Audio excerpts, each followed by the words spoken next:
Topic है आपका time and work, और इसमें हम पढ़ेंगे इफिशियंसी। ठीक है, आई थिंक है इफिशियंसी इक्वल्स टू होता है वर्क अपॉन टाइम। ठीक है, ये इफिशियंसी का फॉर्मूला होता है। तो अगर हम सपोज कर लेते हैं कि ए कोई बंदा है, ठीक है, ए कोई पर्सन है जो किसी काम को एक्स डेज में करता है, ठीक है, और हम ये मान लेते हैं कि जो टोटल वर्क है, टोटल वर्क या टोटल अमाउंट ऑफ वर्क वो 1 के इक्वल है, तो ए की जो इफिशियंसी होगी, ठीक है, इफिशियंसी, ठीक है, ऑफ ए, ये हो जाएगी आपकी 1/x डेज। ठीक है, या फिर अगर मैं इसको 10 मान लेता हूं कि कोई एक बंदा है, पर्सन है जो 10 दिन में काम करता है, तो इसकी जो इफिशियंसी हो जाएगी 1/10। इफिशियंसी का मतलब कि एक दिन में कितना काम कर रहा है। ठीक है, अगर मैं ये मान लेता हूं कि टोटल वर्क, चलिए 1 नहीं है, कुछ और है, ठीक है, टोटल वर्क को मैं मान लेता हूं कि लेट टोटल वर्क जो है, टोटल वर्क इक्वल्स टू 24, ठीक है, 24 यूनिट। तो अगर मैं यहां पे कहूं कि सपोज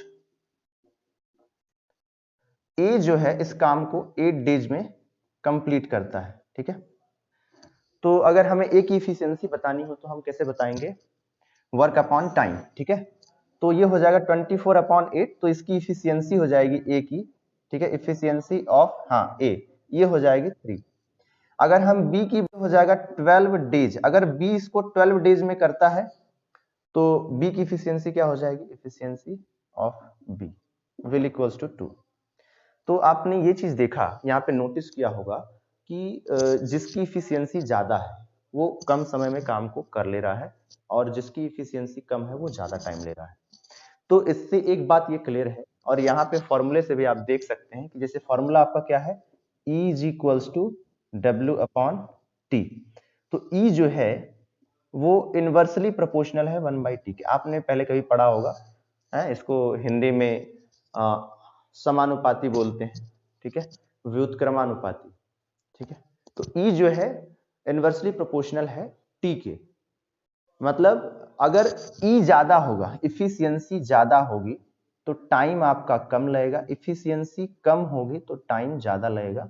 आप इसको यहाँ पे देख भी सकते हैं कि इफिशियंसी इसकी ज्यादा है तो टाइम इसका 8 डेज है, और इसकी इफिशियंसी कम है तो इसका टाइम 12 डेज है। तो आप टाइम ये भी देख सकते हैं कि टाइम जो है आपका डेज में या आवर में इन जनरल होता है। ठीक है, जनरली आपको जो टाइम मिलेगा या तो डेज में मिलेगा, जनरली डेज में मिलता है, और फिर कभी कभी आवर में भी गिवन रहता है। तो यहां से एक चीज और मैं देख सकता हूं, ये जो आपका पहला फॉर्मूला है, यहां से ये देखिए, पहला फॉर्मूला आप देखते रहिए। तो अगर मैं यहाँ पे कहूँ कि E into T equals to W, मतलब इफिशियंसी में अगर हम टाइम का मल्टीप्लाई कर दें तो हमें टोटल वर्क मिल जाएगा।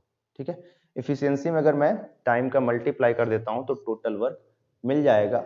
अब बात ये आती है कि अगर मान लीजिए कोई बंदा है, ठीक है, वो E1 है उसकी इफिशियंसी, और वो T1 डेज में या T1 टाइम में वर्क को करता है, ठीक है, W वर्क को मैं कांस्टेंट मान के चलता हूं, और ये तब होगा कि अगर मान लीजिए वर्क को अगर हम कांस्टेंट मान लेते हैं, ठीक है, कांस्टेंट, और कांस्टेंट का मतलब कि सेम पीस ऑफ वर्क पे सेम पीस ऑफ वर्क पे वो काम कर रहे हैं। ठीक है, इवन इफिशियंसी है किसी की और वो T1 टाइम में W वर्क को करता है, फिर दूसरे की E2 इफिशियंसी है और वो T2 टाइम में करता है, तो वो भी W काम करता है। ठीक है, तो यहां से एक चीज है कि अगर वर्क आपका कांस्टेंट है, ठीक है, एफिशिएंसी कांस्टेंट है, तो अगर ये दोनों इक्वल है तो क्या आप इस W की जगह पे E2 T2 लिख सकते हैं, क्योंकि ये W किसके इक्वल है, E2 T2 के भी इक्वल है, इवन T1 के भी इक्वल है।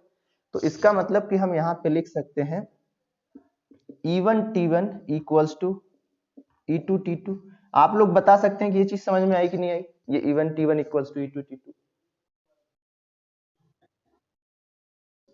क्योंकि देखिए ये RHS सेम है तो LHS भी क्या होगा, सेम होगा। आप अगर ऐसे नहीं आ रहा है तो आप यहाँ पे W की जगह पे क्या लग सकते हैं, ये W के इक्वल क्या था, E2 T2, तो E2 T2 लिख दीजिए, है ना। तब आ जाएगा समझ में, है ना। ये क्लियर हो गया, ठीक है। तो अब एक चीज यहां से आप और देखिए कि E1 अपॉन E2, अगर E2 को इधर लाते हैं तो डिवाइड में आ जाएगा, E2 equals to T2 upon T1, है ना। तो अब ये चीज आपको जब मिली E1 upon E2 equals to T2 upon T1, मतलब कि जो इफिशियंसी का रेशियो है वो टाइम के रेशियो के अपोजिट हो जाएगा। तो हम यहां से ये एक बात कंक्लूजन निकाल सकते हैं कि अगर इफिशियंसी का रेशियो E1 अपॉन E2 क्या होता है, T2 अपॉन T1 के, मतलब अगर किसी बंदे की इफिशियंसी E1 है तो वो T2 टाइम लेगा, ठीक है, और E2 है तो T1 टाइम लेगा, ठीक। अभी मैं इसको एग्जांपल से भी क्लियर करूंगा, ठीक है। यहां तक कोई डाउट थ्योरी में? ठीक। अब जैसे कभी कभी ये क्वेश्चन में लिखा है कि एक पर्सन है ए, एक पर्सन है बी, इसकी जो इफिशियंसी है वो 2 है, 2 टाइम्स है बी की इफिशियंसी की। तो जब बोलेगा कि बी के इफिशियंसी का 2 टाइम्स है ए की इफिशियंसी, तब हम बी की इफिशियंसी 1 मान लेंगे और इसकी इफिशियंसी 2। तो यानी कि अब जो है इनके टाइम का रेशियो हो जाएगा 1:2, मतलब जिसकी इफिशियंसी डबल है वो आधा टाइम लेगा, जिसकी इफिशियंसी आधी है वो डबल टाइम लेगा, ठीक है। इनको आप ऐसे समझिए कि ये जो टाइम है इफिशियंसी है, ठीक है। अगर हम किसी काम को मान लेते हैं कि 18 वर्क है, ठीक है, टोटल वर्क 18 है, तो ये दोनों मिलके अगर हम बात करें ई की तो ई 9 डेज लेगा, ठीक है, और बी कितना लेगा 18 डेज, ठीक है। तो इनके टाइम का रेशियो देखिए 9/18 क्या आ जाएगा 1/2। तो देखिए 1 किसका आया है, ए का, ठीक है, ए अपॉन बी। तो 1 किसका आया है, टाइम रेशियो बी का, बी का कितना आया है 2, ए का 1, है ना। तो आप ऐसे समझ सकते हैं कि अगर जिस एफिशिएंसी का रेशियो क्या होता है, टाइम के रेशियो के जस्ट अपोजिट होता है, ठीक। तो आज मैं क्वेश्चन भेज देता हूं और उसको आप लोग अटेम्प्ट करिए। और टाइम एंड वर्क एक ऐसा टॉपिक है कि इससे हर एग्जाम में क्वेश्चन कंफर्म है। आप बड़े से बड़ा एग्जाम दें, छोटे छोटा एग्जाम दें, लेवल के अकॉर्डिंग आपको क्वेश्चन मिलते जाते हैं।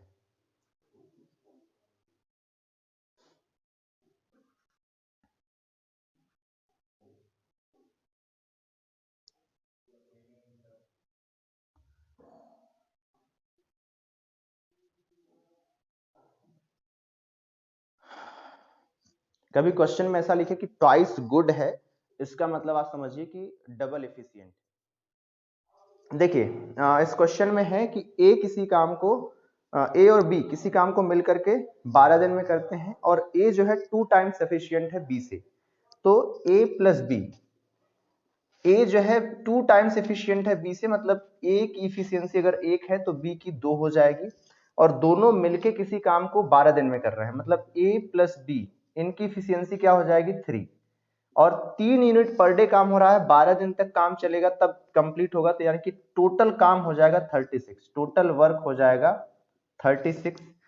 तो आपको पता चल गया कि टोटल वर्क 36 है। अब आपसे पूछा जा रहा है कि बी अकेले इस काम को कितने दिन में करेगा, तो बी की इफिशियंसी 1 है, तो बी कितने दिन में करेगा 36 डेज में, क्योंकि एक काम ये पर डे करेगा, 36 काम करने में 36 डेज लग जाएंगे, ठीक है।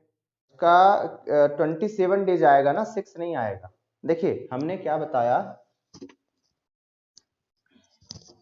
कि ए जो है दोगुना एफिशिएंट है, ए की कार्यक्षमता दोगुनी है बी से, ठीक है, जो आप सेकंड क्वेश्चन कर रहे हैं ना, ए और बी, हाँ, तो ए की कार्यक्षमता दोगुनी है बी से, मतलब अगर बी की कार्यक्षमता 1 है तो ए की 2 हो जाएगी, ठीक है। और फिर कह रहा है कि ए और बी, ठीक है, टुगेदर का मतलब होता है एक साथ, तो together finish a piece of work in 18 days, तो ए और बी दोनों मिलकर के एक काम को 18 डेज में कंप्लीट कर रहे हैं। तो ए और बी अगर मिलकर के काम करेंगे तो बताइए एक दिन में कितना काम होगा।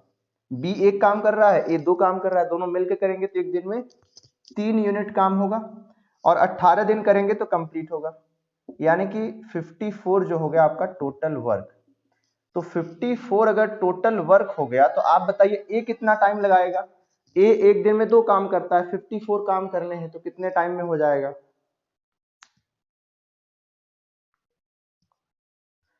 बताइए। 27 डेज लगेंगे। ठीक है, आप ऐसे निकाल सकते हैं कि अगर टाइम निकालना है आपको तो टाइम हो जाता है आपका वर्क अपॉन इफिशियंसी। तो वर्क कितना है? टोटल वर्क है आपका 54, इफिशियंसी है 2, तो यहां से आ जाएगा 27। ये आपका टाइम आ गया। ठीक है, ध्यान रखिए इस फॉर्मूले से आ जाएगा ये। क्लियर?